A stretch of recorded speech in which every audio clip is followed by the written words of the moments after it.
Start out with your dough divided into 4, a piece of baking paper lightly rubbed with oil, and a lightly floured surface or silicone dough mat. Roll your first piece of dough out to be slightly larger than the base of your springform pan.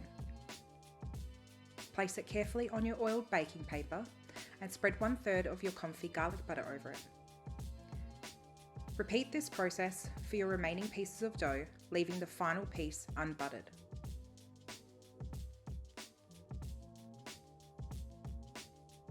Place a small cup in the centre and using a sharp knife, cut 8 wedges into your dough.